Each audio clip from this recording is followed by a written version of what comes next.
একদিন ছিলাম, আপনার যখন বেতন বন্ধ হয়ে গেল। একদিন দুই দিন না খেয়ে থাকা কোনো ব্যাপার না। আপনি মন খারাপ কেন? চেয়ারম্যান সাহেব বললো তুমি নিজে খেতে পাও না, ওনারে কি খাওয়াইবা। এটা শুনে মনটা খারাপ হয়েছে। উনি তো সত্য কথাই বলছেন। মনে আঘাত দিয়ে সত্য কথা বলা কি ঠিক? আর আমি কি না খেয়ে আছি? সেটা ডাল ভাত হলে তো খেতেছি।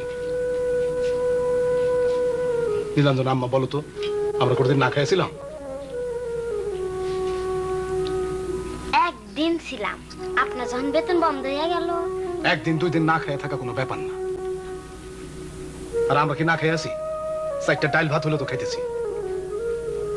আমি হলাম শিক্ষক মানুষ, শিক্ষকের একটা সম্মান আছে।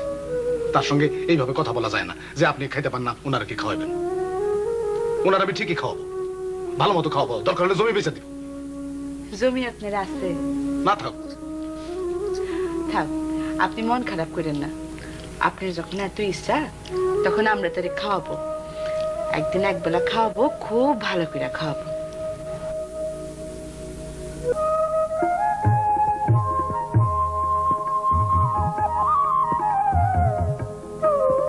বাবা, আপনি এই পাঞ্জাবি পাইলেন কই?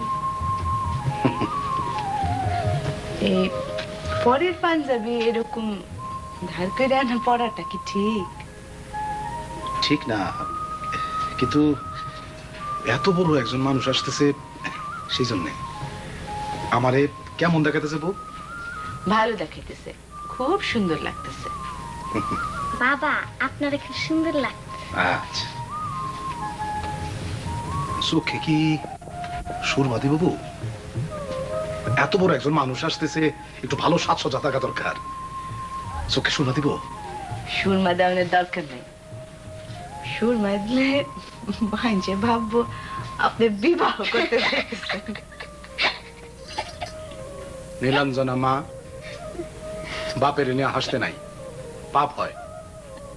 হাসি আসলে কি করব? দূরে গিয়ে হাসবা যাতে আমার চোখে না পড়ে।